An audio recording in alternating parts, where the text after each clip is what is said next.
Hey girl, hey! Welcome back to another episode of the Slay Girl Slay podcast. I am just a tad bit under the weather today, so you might be able to hear it in my voice, but nevertheless, I'm pressing through, I'm doing fine, and I'm excited to get into another podcast this week. So this week, I wanted to talk with you about something I think we all should be doing and having on a regular basis. I was introduced to it not very long ago by a caption I saw on a girl's photo I saw on Instagram, and I can't remember exactly what the caption said, but the meat of it, the gist of what she was alluding was that the different paths that we take to reach our dreams and obtain our goals should be a path with no limits. We are programmed to think because we lack in certain areas of our lives, whether that be money, resources, connections, creativity, because we don't have these things, our dreams won't come true or we won't reach our goals. We have these mind blocks set up in our brains that because we don't have A, we can't get to B, and then we automatically count ourselves out. We take ourselves out of the race and we don't run as fast to our dreams like we normally would, because we have this mindset that because we don't have everything we need in this moment, that our dreams won't come true. Or it's impossible to make it happen for ourselves because you just can't see how you're going to get there. This was me for a very, very long time. And then I was introduced to having a limitless mindset, living limitless in my day-to-day. Being limitless in your thoughts and actions break down those mind blocks that you have that are slowing you down from getting to where you want to go in life.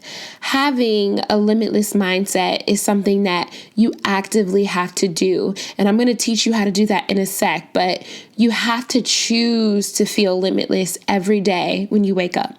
Yes, your circumstances may show you otherwise, but you have to choose that the thoughts you think, the things you write, and the things that you do are all conclusive to that goal or that dream you want so bad, no matter what. This is what it's like having that limitless mindset and living limitless every day. So let's say you really want a beautiful home, right? Or you want to live in a luxury apartment, but financially you don't have the means to buy a home or pay the rent in a luxury apartment. Your mind block would tell you, I don't have money for that. I won't be getting a home or that luxury place for a long time because I can't pay for it right now. I don't have a job that puts me, in that tax bracket. Even though on the inside, that's something you really, really want. So your limitless mindset would call a realtor and set up an appointment to go look at houses or to go look at luxury apartments, even though you can't afford it. But just the very action of you manifesting what you want by walking into that house, touching the walls in that luxury apartment makes it real.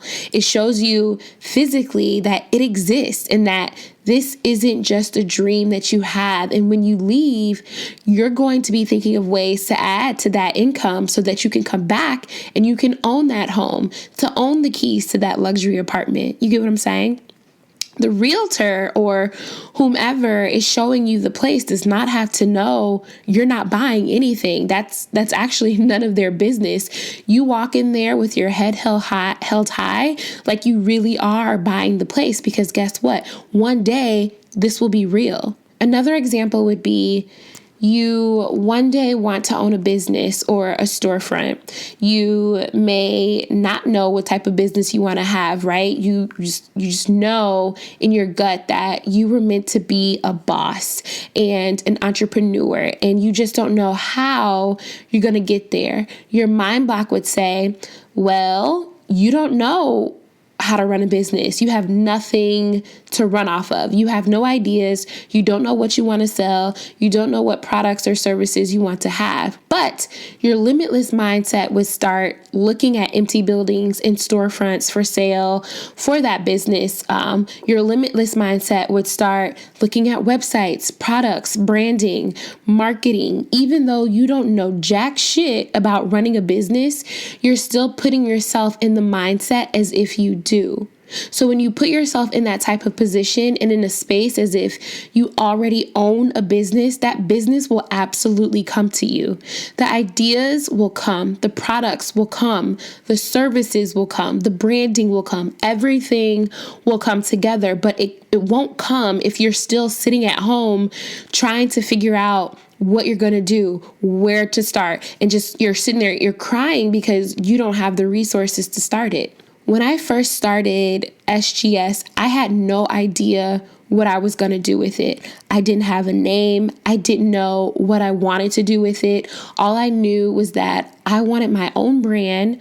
I wanted to start an online community for women of color that were interested in things that I was interested in. I started attending online webinars and classes about how to run a business, how to create a brand. Even though I had no idea what my business was going to be, I started networking with other people who own businesses in the online space. And I was a sponge to all the knowledge that they were willing to share with me. And before I knew it, I had a name. I bought a domain. I had a website. I had a logo, a podcast, and now we have a community. But if I kept listening to my mind blocks that were telling me, you have no ideas on how to build a website, you work full time, you can't run a brand. There are tons of brands out there already geared towards women of color. Why would you put yours out there? It won't make a difference. I guarantee you, I would not be sitting here today talking with you. In a previous episode, I talked about how my mom would take me to Saks Fifth Avenue just to look around, even though we couldn't afford anything in there, and how crazy I thought it was, right? And how I thought people would look at us like we were nuts and how stupid I would feel. But it ended up being the exact opposite. And turns out no one cared that we were in there just browsing. And being in Saks made me open up my eyes and see how other women like to shop, and that Macy's and Nordstrom's weren't the only places to go and buy nice things, that there was really an entire world of luxury out there that, it didn't stop at Saks. Now we frequent Saks all the time. And not only Saks, but Barney's and Bloomingdale's and Bergdorf's. And if I wasn't put in that luxurious environment when I couldn't afford it, I wouldn't be putting myself in that environment now that I can. So I put together some tips and tricks that I think might help you in silencing those mind blocks that you have and adopting a more limitless mindset. I know I've touched on it slightly in other episodes, but wanted to give you more guidance on how you could apply this mindset and way of living to your own lives. And hopefully you are able to take something away from these tips and this episode and get out of your own way and just step out on faith just for yourself.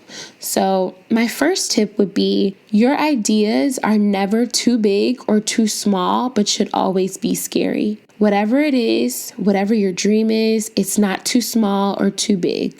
I always say, if it scares you, even if it's just a little bit, you're on the right track. If it doesn't scare you, think more on it. Expand on that idea until you get to a point where it does scare you. And when I say scare, I mean, on the inside, you have that tinge of fear that you could never pull something like this off, or you don't have the slightest idea of how to make this happen for you. That is scary.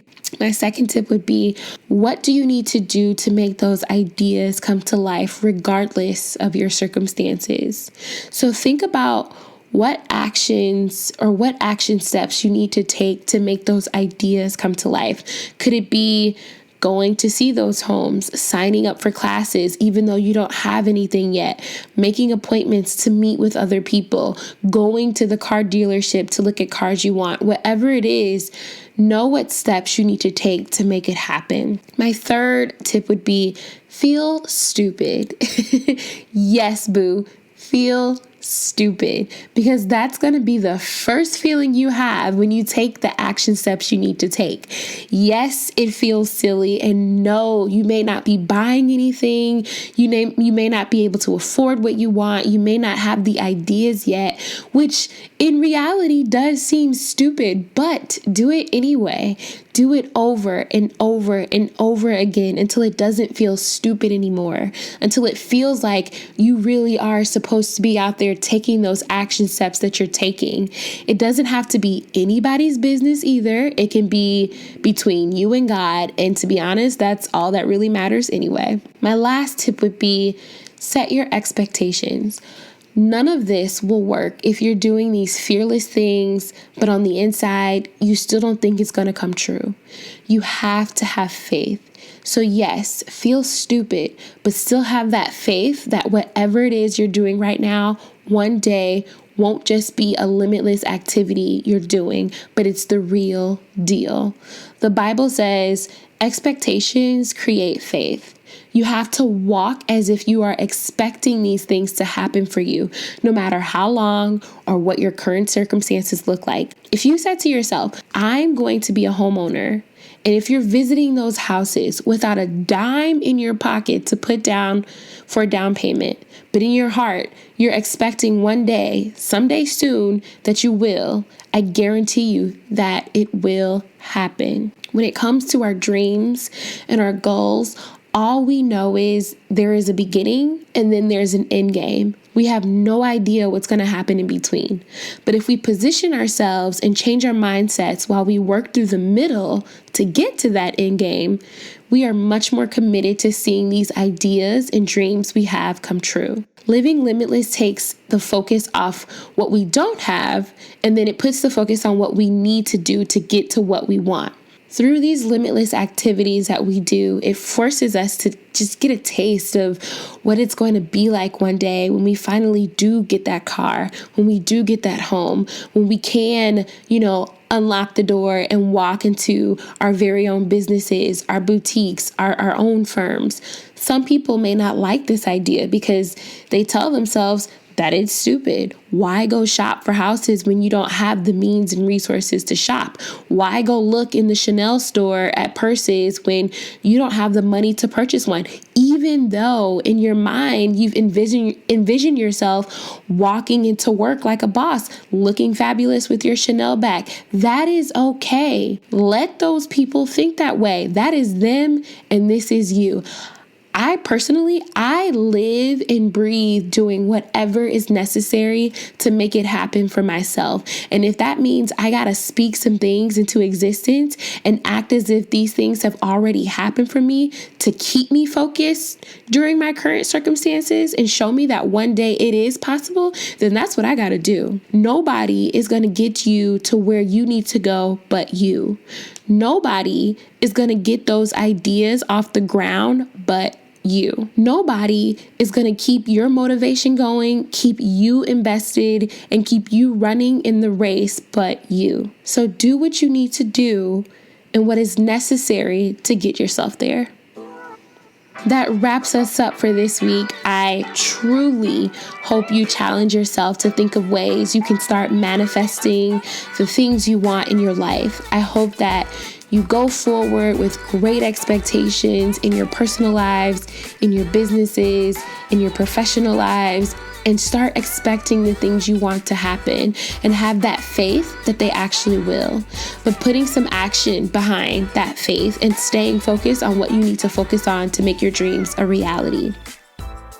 I would much appreciate it if you guys would leave a comment in the comment section with your thoughts on the Slay Girl Slay podcast, and even more if you would subscribe. Send me an email with any topics or feedback on today's episode, and you can always find us on Instagram at Slay Girl Slay, or come visit us on our website at www.slaygirlslay.com.